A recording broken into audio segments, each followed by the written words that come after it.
नमस्कार। एक बार फिर हाजिर हूँ एक नई कहानी चोट लेकर। ये कहानी मैंने 30 सितंबर 2002 को लिखी थी। प्रस्तुत है, वाचन कर रहा हूँ कहानी चोट। आज कोई नई बात नहीं थी। सूरज नित्य की तरह अभी अभी लाल पीला होकर डूबा था। हर शाम की तरह आज भी जगदीश जी ने कमरे की खिड़की खोली। खिड़की से सटी टेबल पर रखी रम की बोतल हाथ में ली, पैक बनाया, पानी डाला एवं गिलास हाथ में लेकर कुर्सी पर बैठ गए। ओल्ड कास्क उनकी पसंदीदा रम थी। निर्मला ने उन्हें रसोई से देखा, मन ही मन कुड़ी एवं टेबल पर नमकीन रखकर चली गई। एक श्वास में जगदीश जी ने पहला पैग उतारा एवं दूसरा बनाकर टेबल पर रख दिया। एक हल्का सुरूर उनकी आंखों में तैरने लगा। खिड़की से आती ठंडी हवा ने इसमें बढ़ोतरी की। पहला पैग वो एक बार में घटक लेते, दूसरा धीरे धीरे लेते। जगदीश जी का मकान प्रथम तल पर था। कॉलोनी में ऊपर नीचे कोई 20 फ्लैट्स होंगे। फ्लैट्स के आगे बड़ा मैदान था। मैदान के पार पक्की ईंटों की बाउंड्री एवं उसके आगे बाएं घूमती हुई मुख्य सड़क थी। खिड़की से सब कुछ साफ नजर आता। बाहर क्रिकेट खेलने के बाद बच्चे सामान समेट रहे थे। सभी थक गए थे, पर मन अभी नहीं भरा था। अंधेरा होते गेंद दिखना बंद हो गई तो मजबूरन खेल बंद करना पड़ा। मुख्य सड़क पर गाड़ियां, स्कूटर आदि आदि आ जा रहे थे। बड़ा वाहन जब भी सड़क से गुजरता, हेडलाइट की रोशनी जगदीश जी की खिड़की तक पहुंच जाती। कॉलोनी के खंबे पर लगी ट्यूबलाइट्स भी अब जल चुकी थी। जगदीश जी की खिड़की कॉलोनी के मुख्य द्वार से सीधी दिखती। आते जाते कॉलोनी के वासिंदे खिड़की की ओर देखते एवं अपने फ्लैट्स की ओर चले जाते। सबको मालूम था यह शख्स बदलने वाला नहीं है। वर्षों पहले कुछ लोगों ने उन्हें समझाने का प्रयास भी किया, पर कोई फायदा नहीं हुआ। एक बार तो जगदीश जी पूरी तरह बिगड़ गए। किसी के बाप की नहीं पीता, अपने पैसों की पीता हूं। जब देखो मुंह उठाए उपदेश देने चले आते हैं। अरे ऐप तो सब में होते हैं, कभी अपने गिरेबा में झांक कर देखा है? लोगों ने इसके बाद कहना छोड़ दिया। सभी आते जाते उन्हें पीते हुए देखते, पर जगदीश जी अप्रभावित हर शाम बोतल खोलकर खिड़की के पास बैठ जाते। बिजली गिरे अथवा भूकंप आ जाए, जगदीश जी की नियमितता कभी भंग नहीं होती। पहला पैग लेते ही उनकी देह हिलने लगती। जिस देह भान को छोड़ने में बड़े बड़े योगी वर्षों लगा देते हैं, शराबी ये काम चुटकी बजाते कर लेता है। निर्मला अब रसोई में खाना बना रही थी। बड़ा बच्चा रमेश अभी अभी क्रिकेट का बल्ला लिए अंदर आया। उम्र 8 वर्ष, दूसरी जमात में है। कंधे पर बैट रखे वह ऐसे अंदर आया जैसे भावी टेस्ट क्रिकेटर हो। 6 माह पहले रमेश के छोटा भाई हुआ है। अभी पालने में लेटा, वह भी हाथ पांव मार रहा था।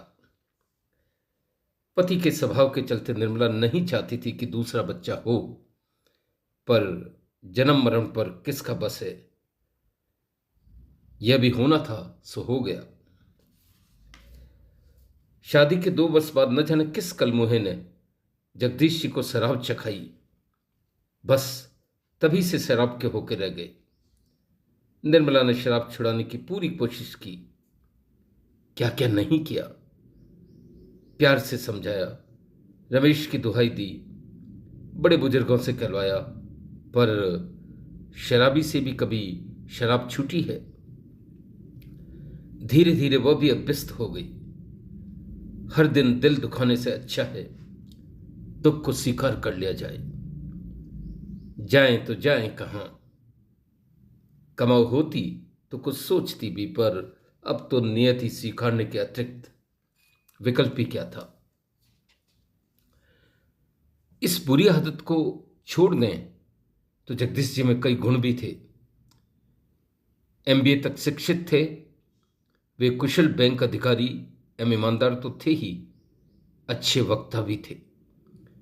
किसी भी जरूरतमंद को सहयोग करने को सदैव तत्पर रहते। व्यक्तित्व राजपुरुष जैसा था। सुपुष्ट देह, ऊंचा कद, तीखी नाक, गोरा रंग एवं बड़ी बड़ी रौबदार आंखें उनके व्यक्तित्व को नया आयाम देती। नित्य व्यायाम करते, ऑफिस में काम की तूती बोलती, बस बोतल देखकर गच्चा खा जाते। शराब की लत चांद को दाग लगा देती। कभी कभी एक दोष सारे गुणों को ग्रहण लगा देता है। दूल्हे में 36 गुण होते हुए भी मिर्गी आती हो तो क्या गत होती है, बाराती जूते सुंगा देते हैं। आदत दो तरह से छूटती है, एक जब स्वयं समझें, स्वयं को बोध हो, एवं दूसरे यदि मर्मस्थल पर ऐसा आघात हो कि व्यक्ति बदलने को विवश हो जाए। उसका आत्मकंथन तब उसे आदत छोड़ने को मजबूर कर देता है। पहली विधि सरल है, आदत स्वभाव नहीं है जिसे छोड़ा नहीं जा सकता। जो चीज हमने पकड़ी है उसे हम क्यों नहीं छोड़ सकते। मात्र हम समझने का प्रयास करें। प्रकृति दूसरे का प्रयोग तभी करती है जब इंसान पहली मानने से इनकार कर देता है। रमेश खेल कर आया तब से व्यस्त था। आज उसे फैंसी ड्रेस प्रतियोगिता में जाना था। प्रोग्राम में अभी 1 घंटा शेष था। निर्मला बार बार किचन से आती एवं उसे कुछ न कुछ देती रहती। छोटा बच्चा हाथ पांव मारते थक गया था, अब रोने लगा। इस बीच कभी रमेश तो कभी जगदीश जी कुछ न कुछ मांगते रहे। निर्मला सबकी फरमाइश पूरी कर रही थी। बच्चा अब और तेज रोने लगा। निर्मला ने बच्चे को गोद में लिया एवं दूध पिलाने लगी। दिमाग में अनेक काम घूम रहे थे। पल भर के ममत्व एवं स्तनपान ने उसकी सारी पीड़ा हर ली। वह बच्चे का सर सहलाने लगी। बच्चा भूखा था, डट गया। स्तनों पर नन्हे हाथों से आघात कर सर पटकने लगा। बिना मेहनत के बच्चा भी मां से दूध नहीं ले सकता। थोड़ी मूंगफली और लाना, अंदर से जगदीश जी की आवाज आई। बच्चे को दूध पिला रही हूं, खुद ले लो। जगदीश जी उठे, रसोई तक गए। प्याले में मूंगफली लेकर वापस आ ही रहे थे कि रमेश दिख गया। आज कहां जा रहा है? उनके पांव हल्के लड़खड़ा रहे थे। फैंसी ड्रेस प्रतियोगिता में पापा। रमेश कोई चीज ढूंढते हुए बोला। अरे, फैंसी ड्रेस में तो वही बनना चाहिए जो बड़ा होकर तुम बनना चाहते हो। ऐसा कर तो डॉक्टर बन जा, बड़ा होकर बाप का इलाज करना। कहते कहते उनका चेहरा गर्व से प्रदीप्त हो उठा। रमेश ने पिता की बात सुनी एवं चुपचाप कमरे में चला गया। टेबल की ओर बढ़ते हुए जगदीश जी ने दूध पिलाती निर्मला को देखा एवं उसके समीप आकर बैठ गए। प्यार से बच्चे के सिर पर हाथ फेरते हुए बोले, मेरा प्यारा प्यारा गुड्डू, तू बड़ा होके क्या बनेगा रे? रमेश डॉक्टर बनेगा, तू इंजीनियर बनना। शराब के दूसरे पैक के साथ उन्हें कुछ अधिक प्यार आने लगा था। उनकी सांसों से बदबू फैलने लगी थी। अब जाओ भी, ऐसे खड़े अच्छे लगते हो, निर्मला तुनक कर बोली। जगदीश जी झेंप कर उठे एवं कुर्सी पर जाकर बैठ गए। खुली खिड़की से आसमान साफ नजर आता था। आकाश के तारे आशा के दियों की तरह चमक रहे थे। छोटी सफेद बदलियां यत्र तत्र बिखरी थी। चंद्रमा एक बदली से निकलता तो दूसरी आगोश में ले लेती। जगदीश जी का दार्शनिक मन खुले आसमान की तरफ फैलाव लेने लगा। वे विचारों के एक वर्तुल से निकलते एवं दूसरे में खो जाते। मन ही मन सोच रहे थे, रमेश को एक दिन डॉक्टर बनाऊंगा। कैसा प्यारा बच्चा है। परिवार में दूर दूर तक डॉक्टर नहीं है। उसकी शादी भी डॉक्टर से ही करवाऊंगा। उनके कल्पना लोक में रमेश बड़ा होने लगा। उन्होंने देखा, दूर धुंधले छोर से एक युवक दौड़ते हुए आकर उनसे कह रहा है, पापा मैं डॉक्टर बन गया हूं। पल भर में उन्होंने सतरंगी सपनों का विशाल साम्राज्य रच डाला। कभी उसकी शादी की सोचने लगते, कभी कैरियर की। रमेश को एक बड़ा सा अस्पताल बनाकर दूंगा। दोनों मियां बीवी अस्पताल संभाल लेंगे। उनके जहन में अब एक अस्पताल उभरने लगा। कल्पना में वे मीलों विचर आए। उनके मन का पंछी आशाओं के ऊंचे आसमान पर उड़ने लगा। कल्पनाएं परवान चढ़ गई। उनके स्वप्न एवं आशाओं का नशा मदिरा के नशे से भी ऊपर जा बैठा। हसीन कल्पनाओं के एक मजबूत वर्तल ने उनके मन मस्तिष्क को छयों ओर से जकड़ लिया। एक ऐसा वर्तुल, एक ऐसा नशा जिससे बाहर आना कौन चाहेगा। निर्मला एवं रमेश अपने अपने कार्य में व्यस्त थे। फैंसी ड्रेस के लिए रमेश नकली मूछें, विग और जाने क्या क्या लेकर आया था। तभी नीचे से उसके मित्र ने पुकारा, रमेश जल्दी करो, देर हो रही है। रमेश अब तैयार था। रमेश कमरे से बाहर आया एवं सीधा पापा के पास गया। फटी कमीज, गंदा पायजामा, एक चप्पल, बिखरे बालों का विग, चिपकाई हुई दाढ़ी मूछें एवं हाथ में बोतल लिए झूमता लड़खड़ाता छोटा शराबी जगदीश जी के आगे खड़ा था। कैसा लग रहा हूं पापा? वह झूमते हुए बोला। ये क्या बन गए रे तू?